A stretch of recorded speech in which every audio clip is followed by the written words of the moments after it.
The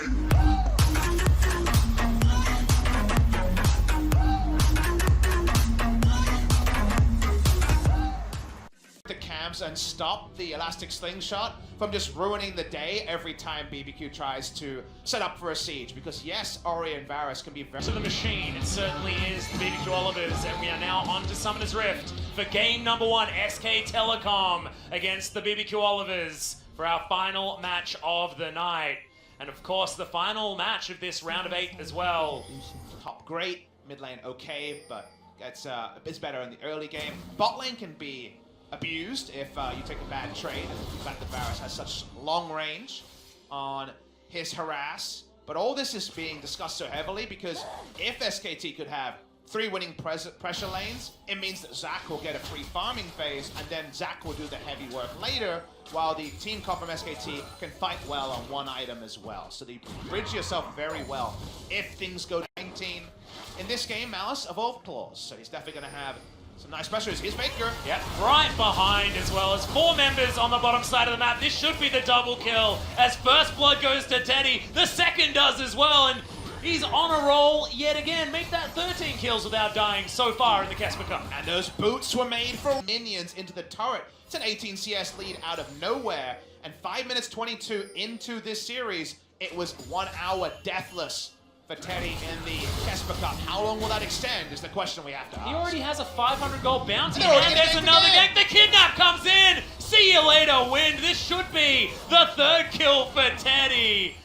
And I didn't know that the KeSPA Cup was going to be the Teddy show, but I'm liking it so far. And Mariana wave control, not the strongest in the mid game. The counter roaming so hard because she's more of a quarterback mid lane and not Alessandro's interesting impact. Here we go though. Yeah, the shockwave does come in. It's a bit of a sombrero on top of the Kha'Zix, but not enough damage available here against Faker the Aftershock. Just too much durability available as now Mata, he's going to get out, give full first turret blood gold over to Teddy, and Teddy's going to have just all of the money in the universe. Now, come on, Observer.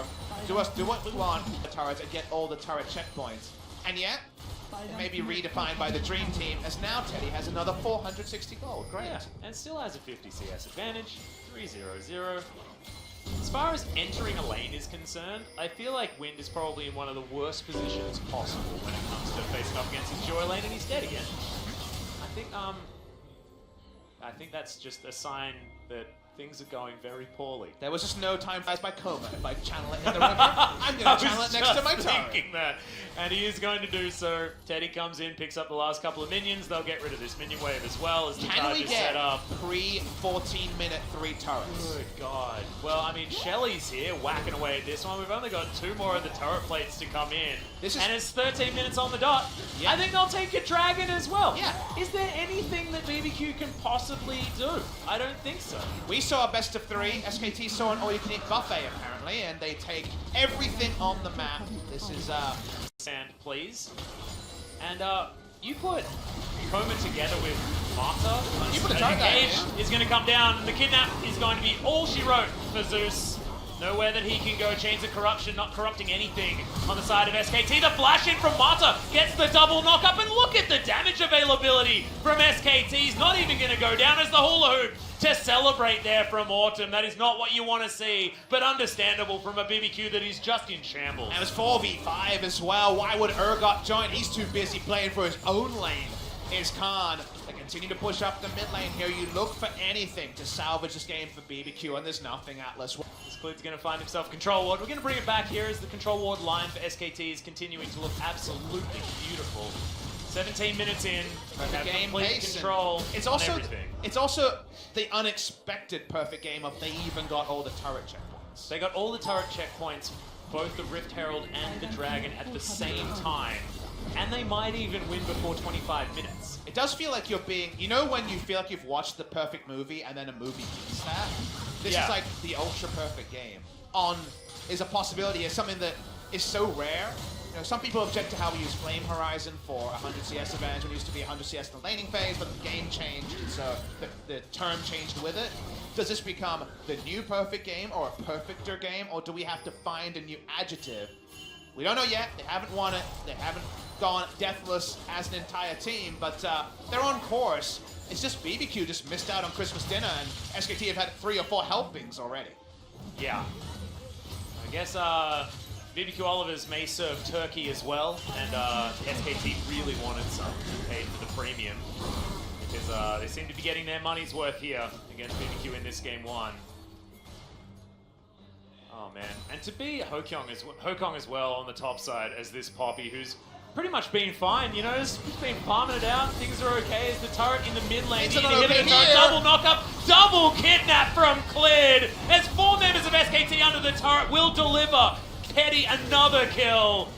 Zeus goes down, it's Clid down to the passive so perfectly, tanking the turret as the bounce in comes down, but it is just not enough. It's Khan that eats him up. Oh god, there is just no wrong that SKT can do, and at 18.5 minutes, they take their first inhibitor. BBQ are diving in just to stop the perfect game, just to get something on the board. Even a single kill will do. We watched the replay here, and we talked about how games are different when you have eyes on Zac, and when you do not, they don't got eyes on anything other than their health bars going down so quickly, whether it's under turrets or out in the open. They get the bloblets out, so it's a moral victory for the side of BBQ. Slow solo on this Drake, back away. The 10,000 gold lead came mighty early, and SKT just have too many items. The difference between Wind and Teddy is hard to watch.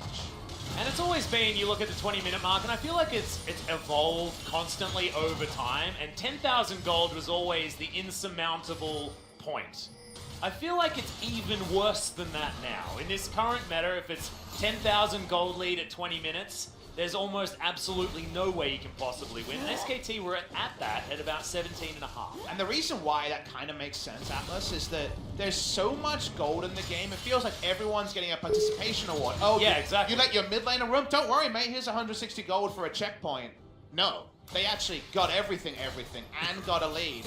And there was no counter things available to the side of BBQ. All of the comeback mechanics haven't been utilized because in the jungle, there's a lot of comeback mechanics in the camps. They can't get their camps. Comeback mechanic in the bounties, they haven't got a kill. There's so many things that Riot has put into the game to help teams in this position, but if you can't get there, it's even worse. We went from soccer to AFL. If you miss, don't worry, you get a single point. It's still something. And yet, no behinds even here on the side of BBQ. Unfortunately, only a gold lead to show there as the culling is pretty monstrous already, but unbreakable. A nice tool to answer it. Teddy, there's 3 of them there, mate. God, the double tap looked like an ability. That was ridiculous. Hokong taking a lot of damage here from Khan, but Khan just disdaining towards him, having a good time.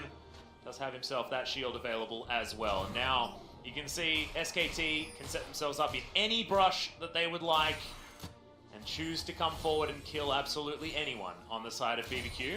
Hard to push in here at this stage of the game just because it's so early. You know, we just don't quite have enough turret damage, but with this dive coming in from Clid, looking for the stretch Armstrong, does get to pull back onto Zeus, but that is just going to secure this turret, not going to get any kills on BBQ at this particular point. Super Minion pushing in mid. Urgot hoping the Poppy will leave so he can try to take down this last inner turret. Again, killing the Poppy really, really hard. Doesn't have Ignite at the moment. Here's Faker, and he actually gets dodged by the ultimate there by Malice. Yeah, thankfully Malice does go invisible to save his own life.